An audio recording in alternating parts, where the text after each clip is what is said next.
Problem সবার জীবনে আছে, আপনার জীবনে আছে, আমার জীবনে আছে। এই প্রবলেমের মধ্যে দিয়ে জীবনে এগিয়ে চলা।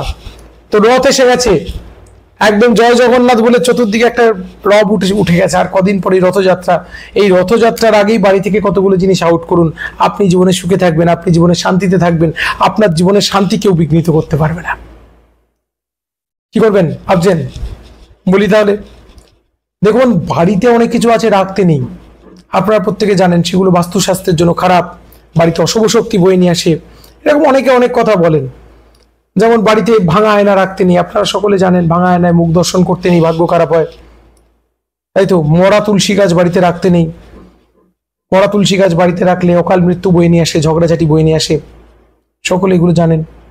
দরজার সামনে জুতো উল্টো করে রাখতে নেই, এগুলো আপনারা প্রত্যেকে জানেন, তাই তো। একটি জুতোর উপর আরেকটি জুতো উঠে গেলে সরিয়ে রাখতে হয়, এগুলো প্রত্যেকে আপনারা নিয়মগুলো জানেন কম বেশি। কিন্তু এই রথযাত্রার আগে আমি বলবো বাড়ি থেকে কয়েকটা জিনিস দূর করুন, বাড়িতে আপনার বাড়িতে শুভ শক্তির আগমন হোক। প্রথম হচ্ছে বাড়িতে ঝুল কালি পরিষ্কার করুন, রান্নাঘর থেকে বাথরুম, যেখানে ঝুল দেখবেন প্রত্যেককে বলবো পরিষ্কার করুন আগে। পরিষ্কার পরিচ্ছন্ন চারিদিক খুব খুব দরকার।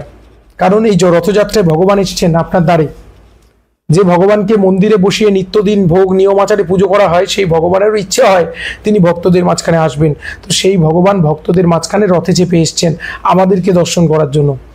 লোকে বলে রথযাত্রা দর্শন করুন, আমরা ভগবানকে দর্শন করি না, ভগবান আমাদেরকে দর্শন করেন।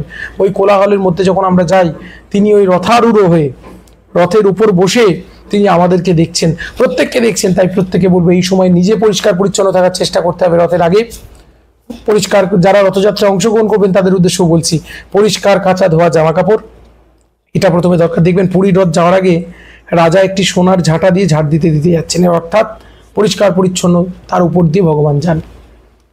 তাই এটা হচ্ছে ব্যাপার, সেই পরিষ্কার পরিচ্ছন্নতাটা প্রত্যেকে মনে রাখবেন।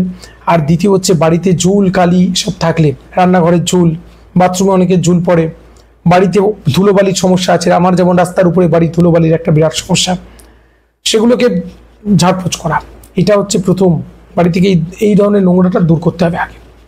দ্বিতীয় হচ্ছে বাড়ি থেকে দূর করবেন ভাঙা জিনিসপত্র, অপ্রয়োজনীয় ভাঙা বাতিল জিনিসপত্র বাড়িতে যদি কিছু থাকে, আমি বলবো যে প্রত্যেকে দূর করুন, দূর করুন, বাড়ি থেকে দূর করুন, এনো ব্যাপার। বাড়ি থেকে আরো কয়েকটা জিনিস দূর করতে হবে আপনাকে। এবার আসল কথায় আসি, জগন্নাথ দেব যেটা চান, জগন্নাথ দেব আনন্দ প্রিয়, জগন্নাথ দেব ভোজন রসিক, খেতে ভালোবাসেন।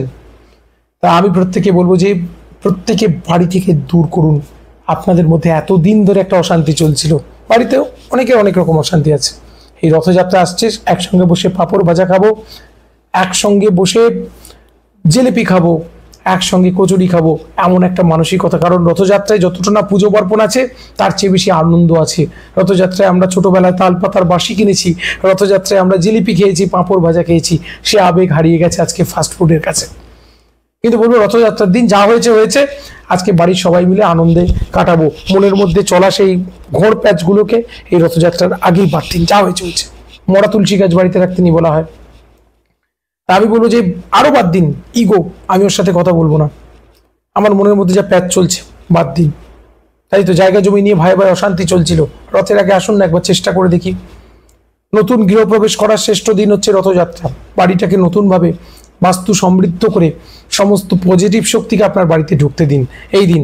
আর সেই দিন যত এই কটা দিন, আগামী কয়েকটা দিন বাকি, যত হাস্যোচ্ছল থাকতে পারবেন, পরিবারের মধ্যে হাসি খুশি চলবে, আনন্দ আলাপ চলবে, পরিবারে পজিটিভ শক্তি ঢুকবে। আর ভুলেও রথের দিন ঝগড়াঝাটি করবেন না, এটুকু বললাম। পরবর্তী পর্বে বিস্তারিত আলোচনা হবে, সঙ্গে থাকুন, স্বস্তি বার্তার সঙ্গে থাকুন, অনেক অনেক ভালো থাকুন।